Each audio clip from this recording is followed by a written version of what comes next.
What up, JP Nation? It's your boy JP. Today we are reacting to Uncut Hoops. We're done with the 90s. Gets absolutely destroyed. So this weekend, this past weekend rather, young people retiring back to old basketball fans about we're done with the 90s, and we'll pull up like clips of Michael Jordan with no left hand, or Magic Johnson's really trash. Larry Bird couldn't play in today's NBA, among with some other things, because they're tired of the old school basketball fans destroying today's basketball, especially with the likes of LeBron James and Stephen Curry, just to name a few. So yeah, we're about to go ahead and get into this video. I love Uncut Hoops and what they do on their channel. So I'm ready to get into it. Make sure you like, comment down below what you want me to react to next. Make sure you subscribe to ItzJustJP for more content. And which side would you prefer? Would you prefer today's generation or the old school generation? See, for me, I don't prefer both sides. Basketball is basketball at the end of the day, and I love it. I love each and every era. So let's go ahead and get into it. Recently on social media, one of the big-time growing trends for NBA fans is the quote-unquote "we're done with the 90s" trend. And this entire movement, the entire gimmick, is about discrediting the 90s through cherry-picked clips, lowlights, and accurate facts about basketball was played in that era.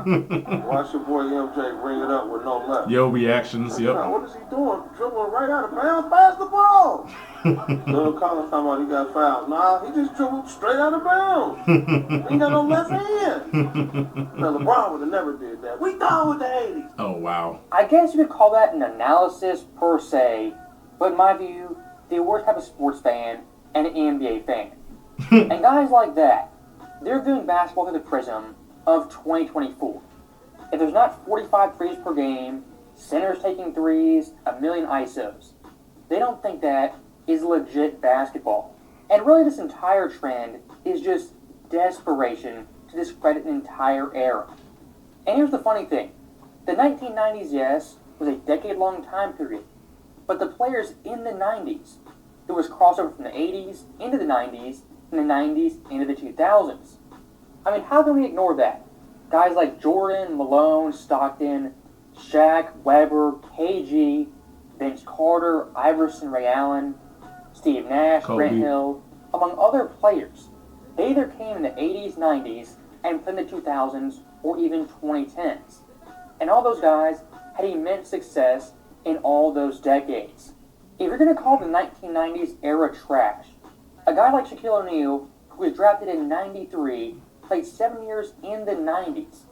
How did that guy... 1992. He was in the 1992 NBA draft, the first overall pick. He said 1993, 1992. dominate all the way to 09, who was an all-star with Phoenix. Look at Kevin Garnett. His second year in the NBA, 1997, was an all-star. 2013 at 37, also an all-star. Even going further back, John Stockton, drafted in 1984, was an all-star in 2000 at age 38. Yep. Karl Malone, his teammate, drafted in 85, was an all-star in 2002. Yep. If basketball just got so much drastically better after the 90s, how do those players survive in multiple eras? And looking at Michael Jordan in 2003, his last year in the NBA averaged 26 and 5 on 45% shooting. Now get this. 5 months later after that season, LeBron James, who was a rookie, came into the NBA and put up numbers that are nearly identical to Jordan at age 40. The comparison of these two players is besides the point. What I'm showing you guys is a guy like LeBron James who's still playing in 2024. His rookie season was on par with Jordan, who was drafted in 1984. I mean, think about that. The 03 draft class. Melo, Bosh, Wade, LeBron. They're 5 months removed from Michael Jordan playing pro basketball. Crazy to think about. Yep. And looking at one of these so-called fans, the craps in the 90s, look at their breakdown, their basketball IQ, and is their utter genius to look at MJ in 1991. This is the 91 NBA Finals, and for being the best player in the world, Michael Jordan is left wide open. This is James Worthy, one of the all-time great bigs with Jordan Poole-level shot chucking. Scottie Pippen out in transition. I mean, what is he doing, man? I mean, this right here is the cheapest form of analysis. Watching one quarter of basketball, seeing some missed shots, some wide open shots, some turnovers. That's the thing about like the people that be saying, "We're done with the '90s." They always take one clip and then just bash the whole thing. Like you just seen Michael Jordan with no left hand. They just take one clip and just say, "Oh yeah, look at that. Jordan didn't have no left hand. You see that still? You seen he always goes with his right." Like they just take one clip and just overreact it to the point where it's just like, oh, well, Michael Jordan never had a left hand, and just make an analysis out of it too as well without watching the whole game and all. So, but I actually I don't have a problem with them retaliating back to the old school generation. Like I said, I don't condone both sides of the old school generation bashing today's NBA players, and then the young generation bashing old school generation players. There's a big disconnect. So I don't have a problem with them retaliating because they were just the old school generation fans were giving it to them. And then here comes the young the young people like, oh, we got to defend our era that we like and trash the back in the day era. So it is what it is. Then taking that in one game and extrapolating it for an entire series, entire season, a career, even an entire decade. That right there is the definition of being an idiot. For example, look at Game 7, 2016, Cavs vs. Warriors. By all accounts, one of the best basketball games of all time with major stakes and high intensity. So for 1 second, very quickly, let's keep that same energy and say we're done with the 2010s. I mean, look at that. Klay Thompson, off-ball movement. One of the best shooters of all time. Can't create any space, shoots it, and brick. LeBron James, absolute freight train, 6'8", 260, versus Steph Curry, a midget, off the rim, and miss. And look at this great offense. LeBron James, IQ, basketball maestro. Gives it to Kevin Love in the post, one-on-one, hook shot, and brick. Kyrie Irving, one of the best skill players of this era. Gets the rim, shoots it, and nothing happens. Yep. LeBron James, yet again, the ISO king in his bag. Drives, post up, back down, and Kareem brick miss. I mean, Steph Curry, best shooter of all time, one of the best guys of this era. He's got to make a shot in this fourth quarter, right? Well, step back three, hits, nothing. Backcourt. I mean, that was a fluke, right? Steph, we know Steph's going to make a shot right here, right? I mean, look, Kevin Love on him, that's easy barbecue chicken. Come on, cook, Steph, cook. And another brick? If I was an absolute dunce, didn't know anything about basketball, I can make the 2016 Finals Game 7, one of the best games of all time. Look like middle school girls basketball. That's what you can do through low lights, cherry picking, and just false information. And look, when it comes to big-time Finals games, Game 7s, a lot of those games were slugfests with bad possessions. I mean, that fourth quarter Cleveland, they scored 18 points, shot 31%. Golden State even worse, 13 points, 26%. And still despite that, one of the best games of all time.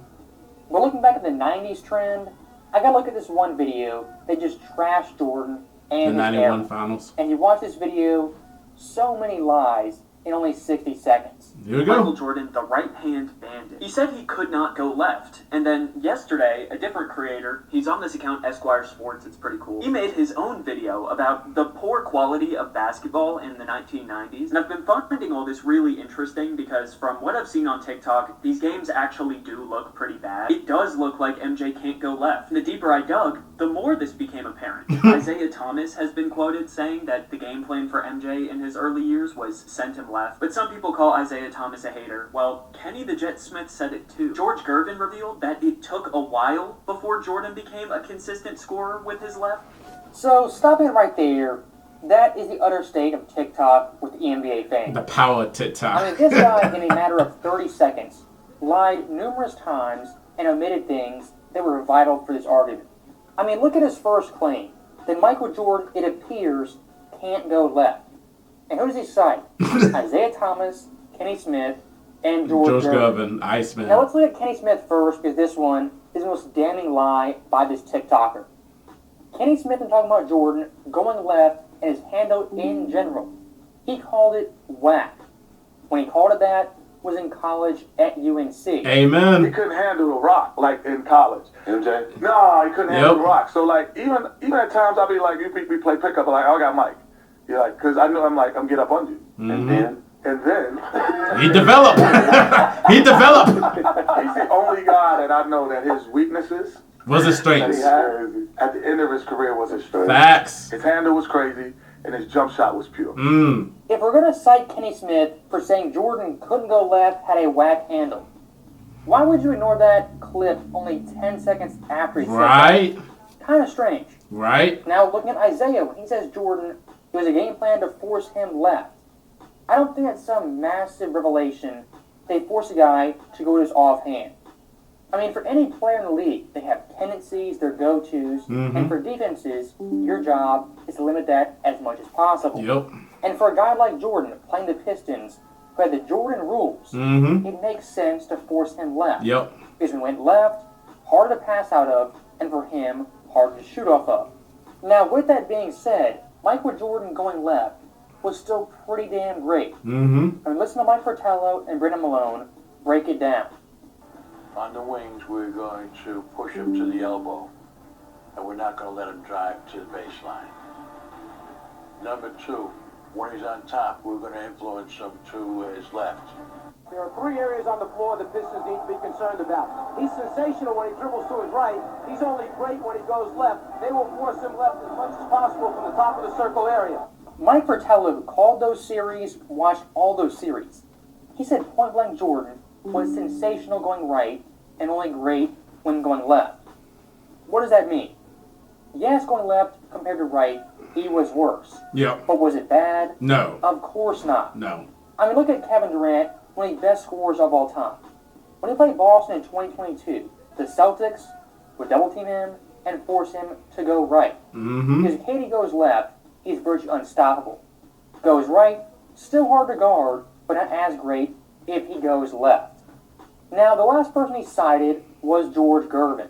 And again, with this quote, he's citing George Gervin, but not giving you the whole story. The whole story, yep. As Gervin, 86, yes, played with Jordan. But here's the thing. Gervin said pretty clearly, Mike in the beginning could not go left. That's MJ in the beginning. And Gervin says he was dominant right until he made adjustments. And once he did, it was, quote, Lights out. Not even looking at the game film, just the quotes from Gervin, Kenny Smith, being out of context. If Jordan actually couldn't go left, why would you lie about this? Exactly. I think that's kind of wild. So I decided to do what very few people do when it comes to MJ discourse. I went back and watched one of his games. Not just that, I charted it too. I chose game 1 of the 91 finals. It's on YouTube and it's a good MJ game. 36 points, 14 of 24 from the field. I wanted to see how he got those points. Specifically when he dribbled, so catch and shoot is not here. Alright, so the dots that I'm going to put on the screen, they indicate how a possession ended. Blue means it ended in a pass. Red is a miss. Green is a make. Orange is a turnover. The arrows indicate which hand somebody is dribbling with. Yellow arrows are their right hand. Left hand is going to be pink. It kind of looks purple. I'm about to show the chart 1/2 at a time, so get ready. Drum roll, please. Okay, so this is the right side. I didn't put jump shots here. This is any time Jordan dribbled twice or more. That's a lot of right-handed dribbling, but it's the right side of the court. We'll cut him some slack. Only 5 lefty possessions, all going left, 4 passes and a miss. Left side will probably be better, right? Guys, I think the allegations might be true. That's a lot of yellow, dude. On the left side of the court, that's a lot. Now, stopping it right there, I'm not going to get my crayons out. But when it comes to overall graph, it's not enough for these guys for Jordan to score, have a good game. Now for Jordan, he has to go right hand and left hand equally and dominate on both sides of the court, 50-50. I mean, when it comes to takes like these, it makes you wonder, have guys like this actually played sports? Right. If you're an offensive player, can go right or great going right, what are you going to do the majority of the time? You're going to go right. The defense forces you left, and you're great going right. Yes, sometimes you might cross over, get back, to your right hand. And I don't want to downplay analytics, player tracking. But when it comes Now, Dominique Wilkins has a really great quote when talking about, it was back in open court where he said, like, someone mentioned, I think it was Isaiah, like he said, "Oh, Dominique couldn't go left." You know, he was jokingly saying that and stuff. But Dominique said, like, if they can't stop me from going right, I'm going to go ahead and keep going right. And that's the same thing with Jordan. Like, if you can't stop me from going right, if you're a defender, I'm gonna keep going right. And he was still great with his left hand and stuff like that. So, you know, things taken out of context and they just take one clip from the media and like kind of stir everything up, and that's not really cool because you're not getting the full context of the story. But that's the problem. That's why we got a lot of negativity in the media. People love the negativity and the attention. So they take one clip out and then just make it into a whole big deal when you don't even listen to the whole clip and see what they're saying and stuff. They just take one word or just one statement and then it just blows up, and then it looks bad on that person being interviewed or looks bad on, you know, oh yeah, Michael Jordan can't go left. So they just don't get the full context of it too. And that goes for both sides as well. So both old and new school generation. Comes to critiques like this. Are you actually watching a player to see how good they play, or watching a player to see they play how you want them to play? And if we're going to do cherry-picking stats, looking at one game, one series, I mean, go on YouTube right now, look at Michael Jordan left-hand finishes. Yep. I mean, Jordan has compilations of going left hand and finishing left. Mm-hmm. Was he right-hand dominant? Of course he was. Yep. But also had a nice left. Mm-hmm. This era, wouldn't it have shown, wouldn't he have been a bad basketball player? And I think that's an interesting question, but I do kind of have an answer. It's something that Jason Williams touched on. See, as Williams, a former point guard, pointed out, back then, the defense was different. For decades, the NBA required teams to have man-to-man defense across the board. You could send a hard double, but you couldn't have guys hanging off of their man. That was an illegal defense. And so what would happen is, like this Reddit post says, for teams like the Bulls that had one guy who could get buckets, it would leave him in isolation on one side of the court and let him go to work. Now, stopping it right there, one of the biggest misnomers of the 1990s. In the 90s and the 80s, yes, you could play zone defense. And to be fair to this guy, yes, illegal defense in the rule book was a rule for those decades. Yep. But much like traveling, carrying, it was only called here and there. Mm-hmm. And if you watch the games, specifically the Pistons and Knicks, versus Jordan, they played so much zone. And here's the mind-boggling thing. This guy early in the video pointed out Isaiah Thomas and the Pistons. What were the Jordan rules? The entire defense focused on Jordan, showing help, shading to his side, focusing on Jordan exclusively, ignoring his teammates. Yep. And one of the big-time myths about illegal defense, guys like this think the defender, they had to be like glue on the offensive player, and the spacing was just insane. Mm-hmm. If you watch indie games, that's not true. Detroit numerous times, sagging off their man, showing help to stop Jordan. I mean, look at this clip right here. A glorified 1-2-2 zone. Yep. Per the rule book, this right here is illegal defense. Look at this clip right here. Bill Laimbeer in the paint camping out, which should be called illegal defense. Defense, yep. Is according to the rule book, not attached to a man and not committed to a double team. And what Laimbeer is doing right there is pretty noteworthy. What he's doing is clogging the paint and the lane for someone like Jordan.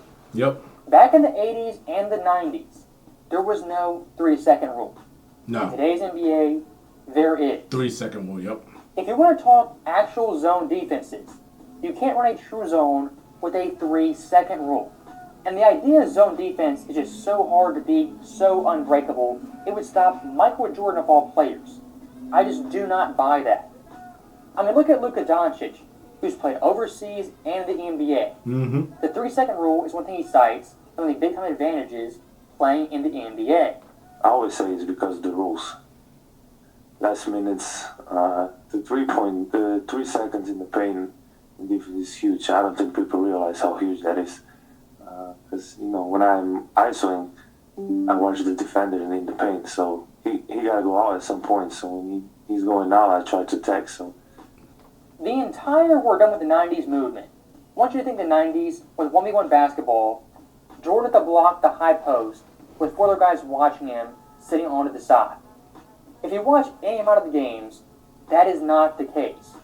In the finals, the playoffs, even the regular season, numerous guys lurking on Jordan, waiting in the paint, ready to double team, and show help. And when it came to this guy's sources, it was a random Reddit post and Jason Williams, a former NBA player. And all Jason Williams did was regurgitate the NBA rulebook. There you go. But like I showed you, the rules on the book aren't always called. And to call upon my own sources, look at Stu Jackson, who back in the day was the vice president of the NBA. And if you guys don't know Stu Jackson, had a major role in zone defense, being a part of the NBA. Mm-hmm. But even Stu Jackson said there are major differences between actual zones and NBA zones. As in the international game, that is a pure zone compared to the NBA, which is a pseudo zone. And like we saw with Bill Embiid, if you put a guy in the paint, driving lanes, cutting lanes, dribbling lanes, I mean, that cuts down everything. Yep. So when the zone rule is cited, brought up, just remember, the NBA zones, even today, aren't actual zones. No. You want to watch actual zones, watch Euroball in the EuroLeague. Mm-hmm. And let's say, for argument's sake, I'm just lying, docking the footage, and everything I'm saying is not true. Michael Jordan in Washington still, when he came back, when zone was apparently now legal, MJ still dominated before injuries. I mean, look at his pre-All-Star break numbers versus That's Tracy facts. McGrady. That's facts. A prime team actor that year was top 5 in MVP voting. 25.1 points, more than T-Mac. 6.2 boards, 5.3 assists, more than T-Mac. 1.5 steals, also more on 42%. That's shooting. good, too. In terms of overall numbers production, Jordan versus zone defense was on par with a prime Tracy McGrady. Would leave him in isolation on one side of the court and let him go to work. So regardless if he used his right or left hand, he had one guy on him. And if he's quicker, he's going to blow by him. These are Williams' words too. It was just him and the primary defender on the wing. Nowadays though, if somebody struggled like this with their left, you could see a bit of a softer double team, forcing the player in one direction. Maybe a bit more than you would back then, if I'm being honest. This is not intended to be an MJ hit piece, but if I'm being real, I don't think a player would get away with dribbling with their right hand this frequently in a game now. I just don't. The rules are different, and the rules would not favor this. Back then, the rules favored quick wings and one-on-one iso ball. That's what MJ had. There's a lot more going on now. So, stopping right there, that last comment, that there's, quote, a lot more going on now. I really do not buy that. Watching games night to night, especially in the fourth quarter and crunch time, what do games evolve to? ISO ball, stagnant play, slow it down, let's get 20 seconds of rest, then chuck up a shot. I mean, NBA offenses today, I guess you could say more sophisticated in terms of three-point shooting and movement, but from team to team offensive sets, I mean, they're virtually identical. That's why when guys get traded nowadays, I mean, they pick it up in an instant, it's go time. The same sets, same calls, just different names. And I just got to point this out. When it comes to 1990s basketball, it wasn't just 1v1, a guy in the paint, Yep. with 4 guys watching him. Were there certain plays like that? Of course they were. Yep.